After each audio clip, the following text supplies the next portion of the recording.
Namaste.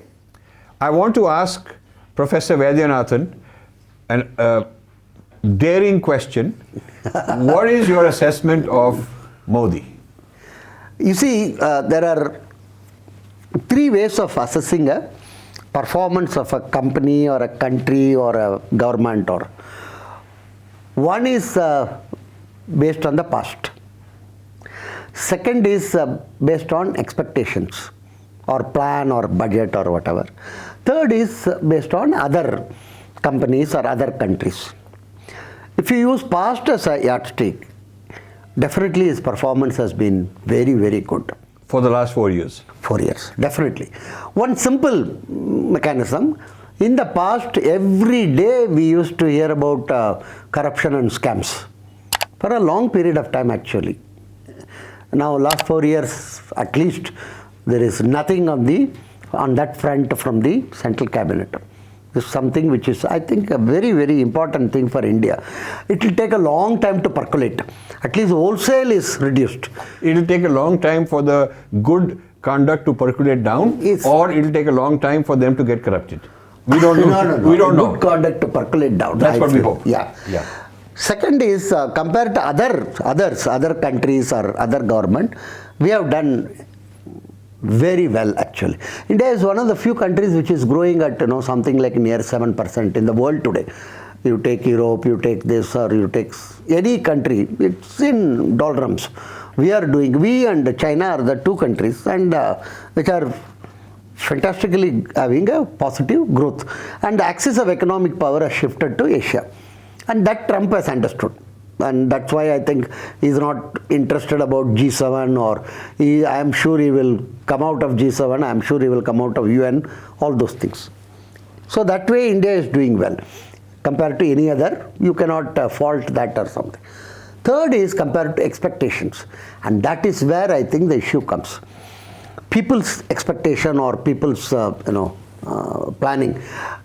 Throughout the last 60 years, if you look at it, we have always done lower than what we planned. But nobody seems to remember that.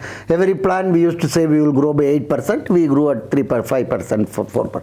But in the case of Modi, what has happened is the amount of expectation was significantly increased on the economy, on the social issues, as well as on Hindutva issues. All the front, and whatever, maybe he is one of those inspiring person whom you think has got a magic wand and he will solve all the issues. So from the expectation point of view, our performance has not been really good. I'll tell you 5-6 things. One is the middle class is not happy. I would rather say we should have increased the income tax ceiling to something like 10 lakh. And we could have easily asked, scrapped the tax for all the above 60 fellows. Whoever is writing all these editorials in the newspaper and center page article and other thing. Or what I call the war veterans. War veteran means wisdom after retirement. Wisdom after retirement, that's called war, VAR. Because after retirement from government service, they have so much suggestions to give how the government should function. Which they did not do. Which they did not do when they were in service. So anyhow, the senior citizens could have been exempted. That's one thing. And tax rates could have been something like 10%, 15%, two slabs only. That's one. Second is the GST could have been, easily exempted, something having people trading 10 crore or something. Later on, you can always include them. Once, you always catch a big fry first and then worry about the small later. Third is the Mudra Act. It should have been passed. Mudra Act is still not passed because the RBI is reluctant, Finance Ministry is reluctant. Why have one more institute? To integrate all the moneylenders into the system. This I have given an elaborate write-up in my earlier book as well as to the government. That has not been passed. So the same commercial banks, public sector bank is dispersing the same loans to small people and it is now re-christened as Mudra loan. So that's not bad, but there is a limitation of the PSBs to do this act actually. So unless we integrate the local moneylenders into the system, credit rating to them and refinancing to them and all the things, we could have easily. Then global money. There is always, I do not know where he told, but general feeling that everybody will get 15 lakhs. So all over people are going with, I am also going always with a black bag with me. Empty. So that, because if it is given, I shouldn't say, where do I carry it? Yeah. In the case of sari-clad women, they can at least give this pallu and then collect it. In our case, we require to. So there is a criticism, where is that 15 lakh? So all that. So global black money we have yet to retrieve. Not only global black money, we have got huge amount of pearls, diamonds, so many things in the bank lockers of all over the world actually, kept by Indians, maybe pre-independence also. So much, and everybody knows about our artifacts and other things. Huge amount are, some museums are very proud to say that this is taken from India. One museum I was reading on Kapoor seems to have donated. He is the fellow who got caught for doing all this smuggling and other things. And these are, some of the expectations which were not. So foreign black money we have not yet got inside. And other is on the social sphere, for instance, control of temples. There is absolutely no reason why government, government was doing Vaishya task for a long time. They were running hotels, they were running aeroplanes, they were everywhere, they did not succeed. Government has to be Kshatriya. Absolutely. That is the Raja's job. Rajas, that, but they were doing Vaishya's job. Yeah. And public were asked to do Kshatriya job. What is all this? Almost all the cities you will find the private security guards are more in number than the regular police today. Right. So private citizens have to do Kshatriya. Government will do the Vaishya. Totally wrong model we are having. Government should do Kshatriya job, protecting us. And the public should do obviously the Vaishya job. This is, anyhow, that there is absolutely no reason for government to have control and run these temples. They don't have any clue regarding Agamas or Vedas. So they will, so this is, control of temple should be given to, back to the people who are knowledgeable about Agama Sastras and other things, and temple going people, those who visit temple regularly should have at least some say in that, in terms of activities and affairs of the temple. Second is this conversion bomb. Left and right, everybody is, they are getting huge amount of funds from abroad. If you remember, 2-3 years before we had a seminar at Delhi where, you enunciated. Yes. I think we must ban all foreign contributions in this. We should have gone for a church which is Indian church. Right. But we went for the Vatican attached church. China has said nothing wrong with Christianity, but it has to be entirely controlled by China. Which we are Nobody not, foreign will appoint. Correct. We are not. And if you see in the entire coastal area of South, Tamil Nadu, Kerala and other, the churches are mushroomed like anything. And the New Age ones, the Pentecostal, the Mormons, the Assembly of God, Seventh-day Adventist, all type of churches, they are come up like anything, and all huge amount of funding. Now they are getting into actually political activities. Right, of in course. terms of, the do's and don'ts, the highway cannot come, the Sterlite plant should not be there, nuclear plant, all of this. Even telling them how to vote. Yeah. Yes, of course they are doing in the sermon. So this is the foreign contribution should have been abolished. There is absolutely no need. If you want, obviously collect domestic money and then do whatever your, propaganda or thing, another thing. That is the second expectation which has... So the third is RT. It's a very major revolutionary thing, but why only for Hindu institution? Correct. Why not, because the education system in India primarily is controlled by church. The Christian institutions are the dominant ones. A true secularism would be that it should not be anti-majority or anti-minority, it should be equal for everybody. All people, what I am telling, all institutions should have been covered if it is a good cause. Otherwise, don't have it at all. Right. Either one of the two. So in the process, we have completely perverted our thing. But RT was finally approved by the new government. Yeah, obviously. Modi government. This one. So that's a problem. They are continuing it also, and they want to, strengthen it. I don't understand whatever it is. So is this an HRD issue? I mean, the HRD, of course. The primary culprit is HRD. And obviously, you can't just blame it on HRD. It will go to the Prime Minister level. Right. Now, the thing is, RT, because of that perversion has come. As I told you, there was a big movement in Karnataka. Linkayats want to be a separate religion because they feel if they become another religion, RT will not be covering them. Then So RT is encouraging the breakup of India, of Hinduism. Correct. That's what it is. Plenty, and everybody is claiming minority. It's a breaking Hinduism force. Correct. Somebody says that we are Tulus, we are not, so we are minority in Karnataka. Somebody says we are Telugus in Tamil Nadu, so we are, everybody is a minority. Sometime before everybody was a backward caste, now it is everybody is a minority. So this RT is another, huge amount of what you may loosely call a albatross around the neck on education system. This is something which they have not. And last but not least is the influence of foreign experts, imported experts, and their American think tanks are big in India. Correct. And their strategy is to hire the sons and daughters of important, influential people in the government. Correct. Some of them in very sensitive positions. Very correct.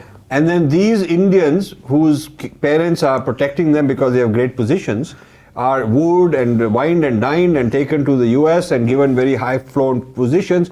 The agenda first starts with something very benign and helpful for the country. Very correct. Like public health, Yes. water, Very correct. energy. Yeah. But in doing these so-called good things, they're recruiting the brains and putting them on their payroll and getting their loyalty. Correct. That's why it's just the first step of a long-term game. Correct. And our people, and we think that these guys are here to do us good.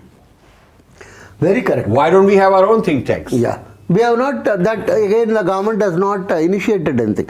In 1970, I'll give you an illustration. Noor al-Hassan formed some 15-16 centers of studies. Hyderabad, Trivandrum, Chennai, Calcutta, Delhi, various places. He told these centers are affiliated to local universities. They will produce huge number of left-oriented thinkers. Like CSDS in Delhi. Yeah. Yeah. And So many. even now, the government is funding them. Yes, he told that. And he told like cockroaches, he used the word actually in a talk, these people will occupy various educational institutions and they will further develop youngsters and other. He has done a remarkable thing, I will tell you, for 1970 what started. Today we have at least something like 1500 to 2000 lecturers in all these institutions who have gone to various universities, who are completely what you may loosely call urban Naxals actually.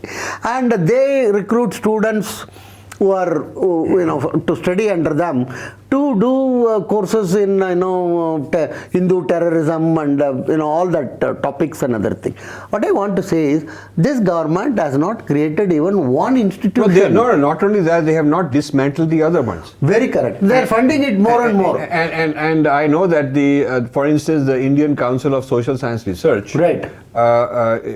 means to change these things, but Very haven't correct. been able to do it. Correct. One of the problems is that their model of what constitutes social sciences is a very Eurocentric model. It's Very a correct. left-wing model. Right. So if somebody like me comes and says I can do these projects, I have to comply with the criteria of social sciences. Correct. And I don't want to sell Yes. out. I don't Yes. want to sell out and get digested. Right. So unless you become compliant with a sort of left-wing Marxist criteria of social sciences, Correct. they're not allowed to fund you. No. Because their charter requires that. Very So it correct. is highly institutionalized. Highly. They have to start from scratch. I mean, you have to almost have the courage as an HRD minister to just defund and dissolve this ICSSR and many others like them and create new ones from And scratch. all that research project, if you look at it, it is all linked with Breaking India Yes. agenda actually. And they're looking for, a kind of a positive, our kind of scholars, but they have to fit into that structure. Very correct. And that structure is toxic.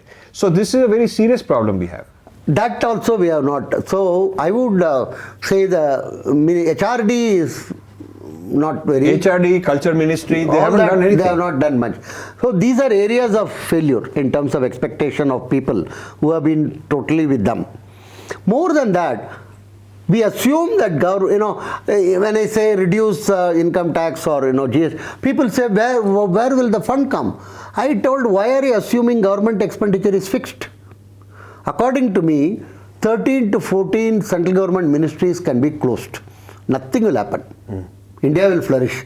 Because we start with an assumption that all these babus get a metro and go to secretariat and sit there.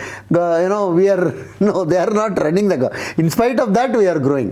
Why do we have to have this Stalinist idea of government distributing all these medals and cups and other thing for good films, bad films, or whatever it is? It's a whole thing is completely sham actually. Right. Lot of people put sifarse and then somebody will say I don't agree with this, I'm a rebel, and so the whole, if you ask me, information, The government is in the wrong things completely abolished and not doing some important things. same thing, Padma Bhushan, Padma Vibhushan. Who is the government to recognize? Actually, if you ask me if government has recognized somebody, I would say that's a negative point. These bureaucrats, what do they know about any of these things? And again, sifarse and people going and pushing her. Sometimes good people get it, but that's not a big deal about it actually. We can completely abolish. Huge amount of saving can be done by removing all these patronage things. And music, for instance. A lot of private institutions have come up in the country. Even some good companies actually sponsor music programs and other things. Nobody is listening to M.S. Subbulakshmi or Bhimsen Joshi because they are Bharat Ratna. I don't think anybody cares about it. They are good singers, right? We love it actually. We would love to hear it. So this is another area. So many women and child welfare. There is a huge ministry. More number of women employed there, I am sure, and children compared to what is in the population. It's a huge thing. All these ministries, Ministry of Steel. Now all the steel has been deregulated. What is the role of the Minister of Steel? One person told me, no sir, he will appoint a SAIL chairman. For that, appointing a chairman for SAIL, one huge ministry. But they can privatize SAIL. Completely. Get rid of the ministry. Not required at all. See, entire broadcasting thing, if you have a proper single regulator, a very effective regulator, that's important in India. The only regulator I find is working in India is my, the fan regulator at my home. There is, Usha's fan has got, fortunately it is still, functioning. There is no other. So effective regulator is enough actually. We don't require this huge amount of paraphernalia of things actually. This is what is happening. So we should not assume government expenditure to be optimal. There is a huge scope for, if you ask me, 10 to 11 ministries can be scrapped. Nothing will happen. At the state level, more than that can be scrapped. What is required is a good policing ministry, Kshatriya, that's what I call it, and some good regulators. Monitor what is happening and other. This is something which is not being attempted by this government. This I have been telling consistently. Good. So I'm glad we've got some good, honest, balanced feedback. What is good, what is not good, in an amicable way. Yes, I only hope the next government takes up some of the ideas which you also were mentioning, right? So, but the next government, I would like it to continue. This government should continue as the next government and learn from these experiences, because disruption and change of government is always very negative for our country. Correct. So I think if this government can learn from the first term and make the second term better, correct, and be there for 20 years and be honest and ethical, it will be better for our country. And it should not be this 26.7 parties. Yeah. 0.7 because some parties may have some MLAs here, some MPs there. And that's why I call 26.7. This is the number of parties which are amalgamating. If they all form a government, I think, finally one MP, only single MP party fellow will become Prime Minister. Yeah. Like Devagowda with, I think, 12 MPs or something, he became Prime Minister. Yeah. Like Kumaraswamy with the least number of MLAs. We need stable government. Not only stable government, functioning government, and it should not be blackmailing government. No, everyone is trying to, take some, I will loot my state, you loot your state, we won't look at each other. Honor among thieves. Honor among thieves, correct. A kind of equilibrium of mafia. Yeah, not thieves actually, dacoits actually. Because thieves are lower order actually. These are much higher order. Dakus. Well, thank you very much. Right. Wonderful. Thank you. Thank you for watching. You can subscribe here and also hit the bell icon to make sure you get notified. To donate, please click this button.